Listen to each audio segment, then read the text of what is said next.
Hi everyone. நம்ம பசங்க வந்து போலீஸ் எக்ஸாம் எழுதிட்டு வந்துட்டாங்க. ஸோ அந்த எக்ஸாம் கொஸ்டின் பார்த்தோம் அப்படின்னா கொஞ்சம் ஸ்டாண்டர்டாக இருந்துச்சு. அதாவது போன வருஷம் நடந்த போலீஸ் எக்ஸாமை விட இந்த தடவை நடந்த எக்ஸாம் வந்து கொஞ்சம் ஸ்டாண்டர்டாக இருந்துச்சு.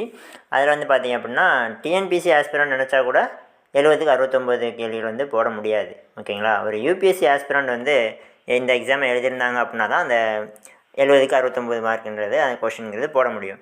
ஓகேவா? கொஷின் அப்படி இருந்துச்சு. சரி, ஓகே. அதுக்கப்புறம் இப்போ என்னடான்னா கொஞ்சம் பசங்க வந்து சீட்டிங் பண்ணி மொபைல் மூலிமா கொஷினை ஸ்கேன் பண்ணி அனுப்பிவிட்டு ஆன்சர் எடுத்து ஃபோர்ஜரி பண்ணியிருக்காங்க. ஸோ அதெல்லாம் எப்படி தைரியம் வந்துச்சு அந்த பசங்களுக்கு சத்தியமாக தெரில. ஒரு உண்மையிலே கஷ்டப்பட்ட ஃபேமிலியிலேருந்து ஒரு பையன் படிக்கிறான் அப்படின்னா இந்த மாதிரி வேலையை வண்டியாக பார்த்துக்க மாட்டான், கண்டிப்பாக பயந்துருப்பான். இந்த மாதிரி வேலையை பார்க்க மாட்டான். ஏதோ சும்மா பணத்துமிரம் என்னமோ தெரில, இந்த மாதிரி வேலையை பண்ணி அவன் வாழ்க்கையை இழந்துக்கிட்டாங்க.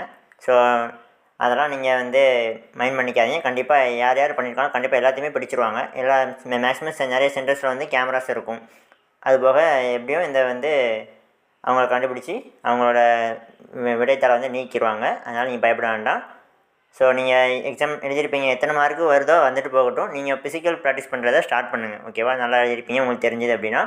இல்லை ஓரளவு ஆவரேஜாக பண்ணியிருக்கேன்னாலுமே பரவாயில்ல. நீங்கள் ஃபிசிக்கல் ப்ராக்டிஸை ஸ்டார்ட் பண்ணுங்கள். ரிசல்ட் வந்ததுக்கப்புறம் நீங்கள் அடுத்த எக்ஸாம் பற்றி யோசிக்கலாம். எஸ்ஐ எக்ஸாம் அப்ளை பண்ணியிருக்கவங்க டிசம்பர் 21 எஸ்ஐ எக்ஸாம் நல்லா எழுதுங்க. ஸோ அதுக்கு நல்லா படிங்க. ஓகேவா? ஸோ ஃபிசிக்கல் ஒரு சைடு பண்ணுங்கள், எஸ்ஐ எக்ஸாம் நல்லா படிங்க. ஓகே ஃப்ரெண்ட்ஸ், நம்ம அந்த ஆன்சர் கீ அந்த எங்கேருந்து கேட்டிருந்தாங்க, என்ன கொஸ்டின் எப்படி கேட்டிருக்காங்க, அதை பற்றி நான் அடுத்தடுத்த வீடியோவில் உங்களுக்கு அப்லோட் பண்ணுறேன். தேங்க்யூ.